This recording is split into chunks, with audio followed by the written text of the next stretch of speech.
Hello everyone, and welcome back to another WARNO Deck Deep Dive, and today we're gonna go into a division that really has pushed itself into the meta lately again, and that is the first UK Armoured, as we have seen a heck of a lot of it in the latest WARNO League games, and it in general just performs really well on the ladder, and the latest buffs really got it around, and it was pretty good already before, and we're gonna go into that in this one, as we're gonna start here in the logistics tab, where we have a couple of sultans greeting us here first.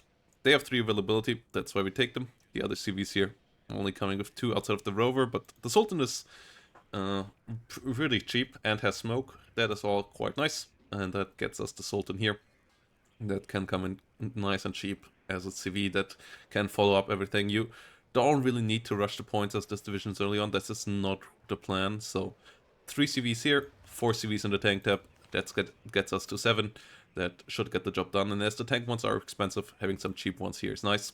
Then we have decent supplies with the Stollies and the Bedfords. The 1000 and 1500 supply carriers. And they are doing their job pretty decently. And then we come to the infantry tab. And here we don't have all that many cards, but what we got is actually pretty good. First of all, we have some forward deployment. These guys are not great. They are actually pretty mediocre. For 60 points, 8 hit point squad with only 1 MG and a Calgu stuff. They have shock, sure, but that's all not great. But in some matchups, having them as a forward deployment can give you such a nice advantage that you still should bring them in ranked. In tournament games, there are a lot of reasons to cut them in some matchups, so don't shy away from cutting them in a tournament game, but the enemy doesn't know if you have them or not. They have to respect that, and that's a really nice advantage for first UK, and having them in a ranked game where they can be useful is quite nice. Then we have some Assault Pioneers.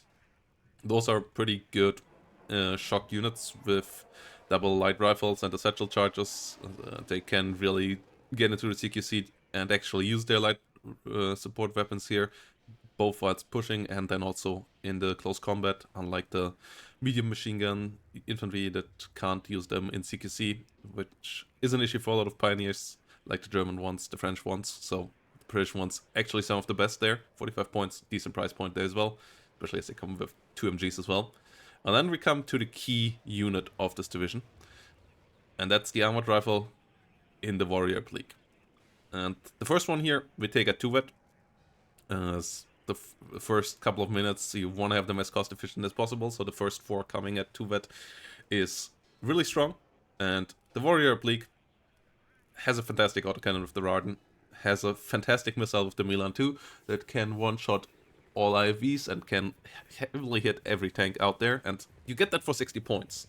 Sure, it's doesn't quite have the stats of a TOW 2, range-wise and accuracy-wise on its base, but if you put them into the right spot, they perform pretty similar for a good bit cheaper. And the 4 frontal armor plus 3 pen really is a good combo as well, means that you survive against enemy Milan ones, against enemy Fagot trying to hit you, you can survive a hit. And the 4 plus 3 also means that you win autocannon battles against most things out there, especially if you get them up vet. So yeah, we take 2 more cards here at 1 vet, so that we can get a couple more guys out there in the later stages. And then we take a cheap rifle here with the lower 80 on 0 vet, so 9 per card, so that you have some numbers to go around. And just bring around some more guys onto the battlefield. And then we have the Spartan MCT with the Milan 2 inside as our ATGM teams here that you can put into places. The Spartan, pretty cheap Milan 2 as well, so that is a nice addition as well to hold places and get some more ATGMs out. So yeah, ATGMs we have covered here, and we have solid infantry as well. The armored rifles themselves with 7-man squads with 2 MGs for 40 points, pretty solid as well. The law is not so strong, but you don't need that when you have rifles around and you have other stuff around. So their firepower pretty fine as well, and at 2 vet quite good as well. Artillery, these are all 1 cost slots. We get a mortars for smoke if you need it, and maybe a bit of HE damage just being annoying. And then, because you have two 1-cost slot and you don't want to just artillery spam in this, we go with two up-vetted M109s. That helps them with aim time, that helps them with rate of fire, so M109s here going up, and that really makes them a good bit stronger. M109s hitting a bit harder at 1-vet for sure, and that makes the artillery of this deck a bit better when you don't quite have the heaviest of guns. The Abbot could be interesting as well if you want to bring one of those at 2-vet. It can be an interesting opener as well and be annoying for a lot cheaper. Outside of that, the gun is not amazing, but you can be cheap and annoying with it. So that could be worthwhile consideration as well if you like that kind of unit. Then the tank tab, where we got a good amount of tanks here. 29 units in this. First of all, Rover Milan, really important for the openers, more important than the Terrier Para. Getting one or two of these out there early on into the right spots is pretty key. And then we have the Challenger Mark II leader. It's pretty expensive, so you don't want to take two cards there. I'd rather take a Chieftain card as the second one. The difference between the Chieftain Mark 11 and its leader version is only 30 points. Here it's 50 points. So yeah, Chieftain leader here can go pretty well. Can also go pretty well with the other Chieftains as a combination, whilst the Challenger can go well with the other Challengers. And there we have two cards of Challenger Mark IIIs with the 20 pen. They are pretty important to win duels against things like TADBVs, and that they can even win against M1A1s, though they have the lower rate of fire, so you have to be a bit careful of all of this, but the high pen, good frontal armor combo is still pretty nice, and the Challenger Mark IIs nowadays pretty cost efficient for a high frontal armor unit, so ever since they went down to high availability and 220 points, they are a nice unit as well. And then the Chieftain Mark 9 is your cheap and aggressive tank. We take them at max vet so that their cohesion doesn't fall apart immediately, because they're pretty slow. If they fall apart, they just fall apart completely. The rate of fire is not great either, so getting higher stress resiliency on these is pretty key. And then they are high accuracy, good damage gun, can also do a lot of damage in the first couple of shots, so that the enemy might be the one at low cohesion or stunned, so that these guys can finish the job. And then the AVRE here is around to both tank a bit, like if you mix these in, one of these in for cheap together with some of your warrior bleaks against some medium tanks. The AVRE is the one that they will focus for and that can tank the shots whilst your bleaks can fire away, so that can be quite interesting. And then also, you don't have the most amount of infantry, so having something that can support your infantry cost efficiently is pretty nice as well. And you don't really need more tanks than this here. Like, this is a good couple of minutes of income.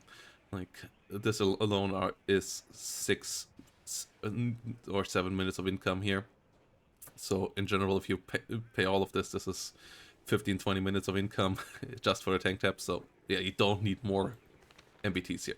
Recon tab, you get Spartans, you get Scimitars. The Spartan here is nice with the exceptional optics to push around with your tank tab. It's a cheap unit that has smoke as well, so that is quite nice. The MG is pretty irrelevant, but the exceptional optics here are key to push with your tanks. The Scimitar is nice for the opener to get a cheap autocannon somewhere. Can go well with a warrior plop as well as the spotting unit there. SS Patrol, Forward Deploy, GSR unit. Can win against other recon infantry, but mostly there for the GSR. And then the Scout Law is just there to hold the flank and scout, and if anything comes close by that can eat a Law 80, shoot a Law 80. And yeah, really good against enemy recon vehicles, just murders everything for sure, and that is nice. Good accuracy, good damage, good range on that Law 80, and if the enemy is reckless enough that they push a tank into it, it can do damage there as well. AA, pretty limited. Javelins, not great. Tractor Pierce are pretty okay nowadays. Decent anti-helicopter and anti-aircraft range, and they have smoke now, so the helicopter duels are easier nowadays as well. But you don't need super many of those. You don't want to rely on this as your AA. You will rely on your aircraft instead. And against helicopters, this should be enough to get the job done. your own helicopters. You can be a bit annoying with Gazelle rockets early on, and then the Lynx Helarm is a fast helicopter that can survive an ATGM hit, and for 65 points, the Ito is a pretty solid missile, especially as you get 8 rounds, so the enemy has to take the serious, but the high speed of the Lynx is just so helpful. And we have even seen some helicopter rush play with this deck before, where people use the Lynx transport here. Medi played this deck like this, then used a lot of Lynxes to just move around, be obnoxious, and the Gazelle Rockets. That's an option as well. This deck is actually pretty flexible. Like, you have keys and tube cost slots at points, and then in the end, we have a strong air tap as well. And that includes the 2 Tornado Fighters, which for 250 points nowadays with 8 missiles are at a pretty good spot. The Super Temp is okay. The accuracy is not the most amazing, but it does get the damage in. The AIM-9L is good. And then you get Yago HE, which still can murder most things when it hits. It's pretty expensive nowadays, but it does get the job done. You get the Tornado GR1 that has good damage output as well with its HE bombs. And then you have the Tornado Cluster that if the enemy has some annoying tank formations and you can maybe hit them whilst you're engaging them, you can get some nice cleanups with as well. So strong air tap here as well. So yeah, what does this deck have in pros and cons? So pro number 1, amazing IFEs. Pro number 2, good air support. Pro number 3, it has forward deployment. And that's for an Armored division really nice. And yeah, the rest here is serviceable tank-wise. And weaknesses, no long-range AA, no real strong helicopter, I would say. So yeah, and it's low numbers of infantry. So you have forward deployment, you have the good IVs, but your numbers of infantry is limited. So that's the weaknesses there. But in general, this deck is a lot of fun. I really enjoy playing this deck at the moment, and yeah, we're gonna jump into it in the next video, so if you don't want to miss that, consider following down below and leaving a like as well. So that would be much appreciated. And yeah, let me know down below what you think about the first Armoured at the moment. I really enjoy it. And yeah, the Warrior League, just fantastic. So with that said, guys, see you all next time. Bye bye, and thanks for watching.